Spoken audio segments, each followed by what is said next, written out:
A força que antecede o pensamento não nasce da razão. Emerge como um empuxo silencioso que organiza a psique antes que o ego se declare soberano. Essa vontade primordial não pede linguagem, porque já opera no corpo, nas imagens, nos sonhos que insistem em retornar. Quando o sujeito ignora essa origem arquetípica, ele passa a viver como efeito de impulsos que não compreende, chamando de acaso aquilo que é repetição inconsciente. Nos mitos antigos, o herói não escolhe partir. Ele é convocado por uma pressão interna, que torna a permanência insuportável. Essa é a vontade em seu estado bruto, exigindo expansão. Quando bloqueada por educação rígida ou medo de desaprovação, ela não desaparece.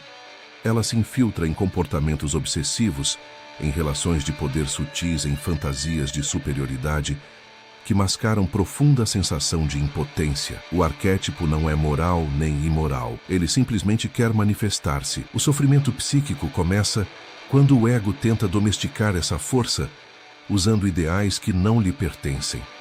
Nesse conflito, surge a angústia difusa, a sensação de viver uma vida que não pulsa, como se algo essencial estivesse sempre ausente mesmo em meio ao sucesso aparente.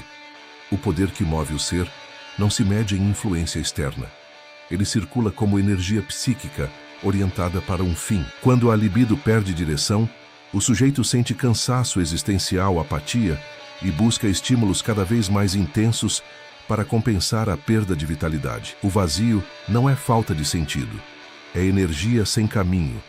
A energia que não encontra expressão consciente cria atalhos, transforma-se em controle excessivo, ciúme, moralismo ou necessidade constante de reconhecimento. O indivíduo acredita estar exercendo força quando, na verdade, está sendo conduzido por ela. Quanto menos consciência, maior a compulsão por dominar ambientes, pessoas ou narrativas. Quando a energia é reconhecida e integrada, ela se torna criativa, não no sentido romântico, mas como capacidade de sustentar tensão sem descarregá-la de forma destrutiva. Esse tipo de poder não precisa provar-se. Ele é sentido na presença, na firmeza silenciosa de quem não precisa vencer para existir. Tudo aquilo que o ego rejeita não se dissolve.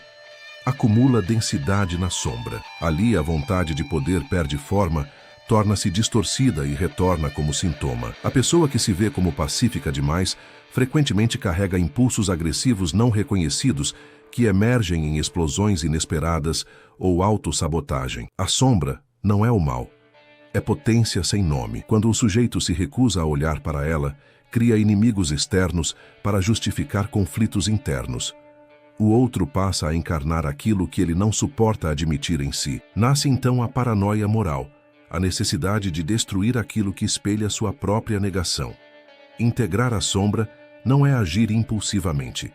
É reconhecer a existência do impulso sem se identificar cegamente com ele. Esse processo exige maturidade psíquica, porque desmonta a narrativa confortável de inocência, mas somente ali a vontade recupera sua forma original como força de transformação e não de repetição destrutiva. A busca por dominar o mundo geralmente encobre uma incapacidade de governar o próprio caos interno. O sujeito que controla horários, pessoas e discursos foge do encontro com suas contradições.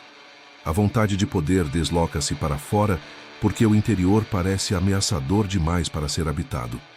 A dominação externa oferece alívio temporário, cria a ilusão de ordem, mas a psique não se engana por muito tempo. Quanto mais controle externo, maior a fragmentação interna. Surgem ansiedade e rigidez e a sensação constante de estar prestes a perder tudo. O verdadeiro poder começa quando o indivíduo suporta a própria ambivalência, quando aceita que força e fragilidade coexistem. Essa integração não produz superioridade, produz presença, uma autoridade silenciosa, que não precisa impor-se porque já está enraizada no centro do ser. A moral absoluta surge como tentativa de conter a potência psíquica por meio de ideais elevados. Ao dividir o mundo em puro e impuro, o sujeito tenta eliminar o conflito interno, mas essa cisão apenas empurra a vontade para o inconsciente, onde ela se radicaliza.